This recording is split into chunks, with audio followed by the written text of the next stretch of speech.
Welcome back. It is the Flow Friday Sports Show on Flow FM. It's time to talk some Ouyen lawn tennis, and joining me is the president, Paul Dean.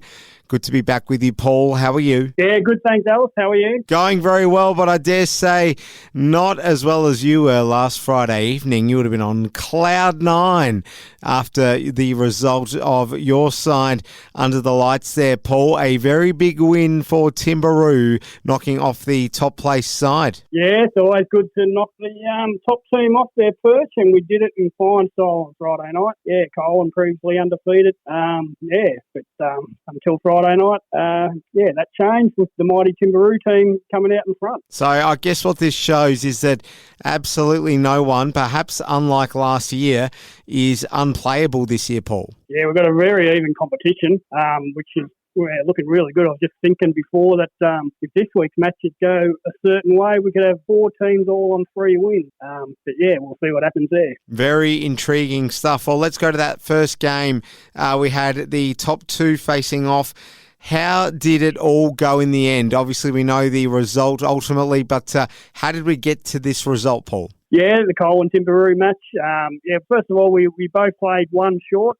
Both players had a couple unavailables through harvest, so we decided to go 11 versus 11, which meant there was a singles match played, which is always good to get a set of singles played there.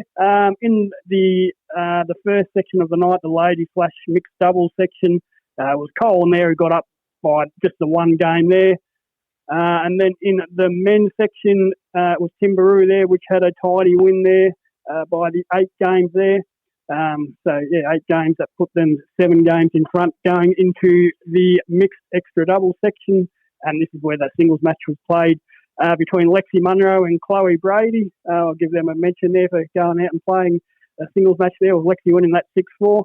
But yeah, in that mixed extra double section there, it was Timbiroo who won that by 4 games.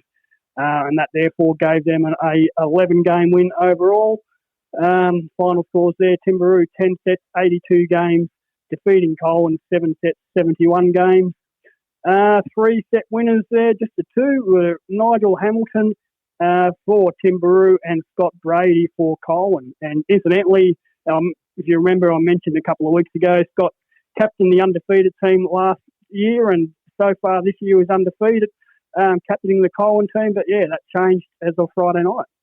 Now, things often go one of 2 ways in these situations, and you've got a side that is the early pace setters and everyone's sort of tipping them to go on and be the side that no one can get near throughout their whole season. Suddenly they lose a game and they either regroup and then they're better between that point and the remainder of the season, or they can perhaps capitulate, but not always capitulate, at least come back down to earth and start to think that maybe they've fallen too much into their own hype. How do you see this now? So you've beaten Kulwin. Which side is probably better off as far as your objectivity goes, Paul, of which there probably is none? Yeah, I like our team. I'm pretty confident. The lower end players there, players play down the list a little bit, number 4, 5 and 6s and that. I think we've got a little bit of depth. They're strong at the top. They were missing Sophie O'Shannessy. I should point that out. Their number 1 lady, and she was a big out for them. And meanwhile, we're missing our number 1 man in Lewis Harnell.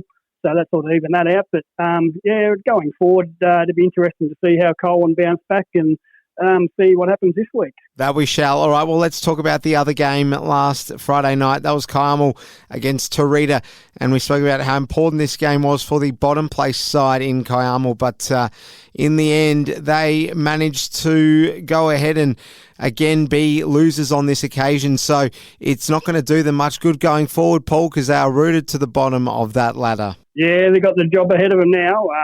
2 games behind their nearest team in 4th place there. They're sitting on the bottom there in 5th, Kiamal. But they are losing, but gee whiz, they're not losing by much. They only lost by 5 games in this one, and the previous week they lost by 1 game. So they're very close to winning, but not quite getting there.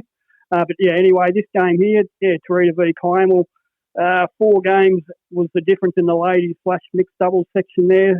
So nice and close there. And in the men's section, it was just the 1 game difference there in favour of Torrita there. So that made the overall difference going into the last section of the night just a 5 games. And that's where it stayed. The mixed extra double section finished up dead even at 30 each. It was a 5-game win to Torrita. Final scores there were Torrita 10 sets, 83 games, defeating Kyle 8 sets, 78 games.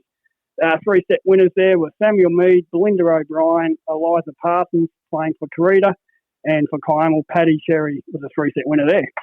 Well, Speed will be looking over their shoulder quite nervously, knowing that they haven't played a game in the last week, so they might be a little bit rusty. Plus, they've dropped a position on the table. They're now second to last, and they play Carmel, who are last. And, well, we know that every week now is going to be pivotal for Carmel to get that first win. So this will be a pretty exciting dogfight, if you like, Paul. Yeah, it sure will be. Interesting round of matches. Everyone's played each other once, and everyone's had the bye, so good opportunity to have a look at the ladder there. As I was saying before, matches go a certain way. We could have 3 teams on 3 wins, but both crucial matches there.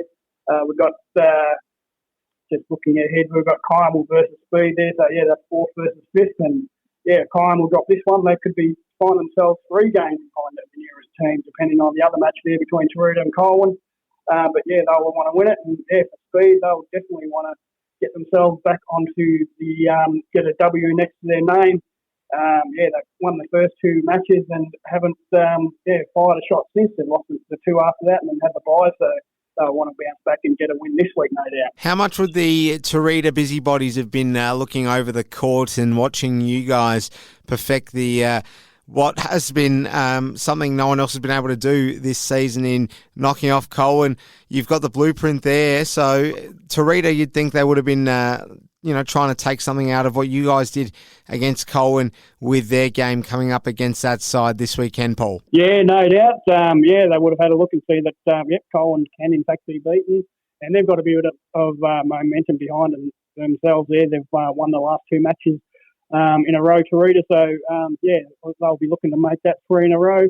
And of course, Kulwin, they'll want to put that loss behind them last week and get themselves back on the winning list. That will be another very interesting game, and hard to pick that one, but I think Kulwin might get themselves back with a win there, but we'll wait and see what happens. That we shall. Well, Paul Dean, before I let you go, it's my favourite question. What's for dinner? Yeah, back to having a barbecue this week. She's all there, ready to go. So, we started a little bit late. We didn't have tea last week with the hot weather, but we're back to a normal 6:30 start, and barbecue is on the menu. I don't think anyone will be arguing too much with that. Paul Dean, Ouyen Lawn Tennis Club President. Have a great time under the lights tonight, and all the best to all participants. We'll speak to you next week. Yeah, great. Thanks, Alice. Yep, we'll look forward to getting out there, and we'll talk next week.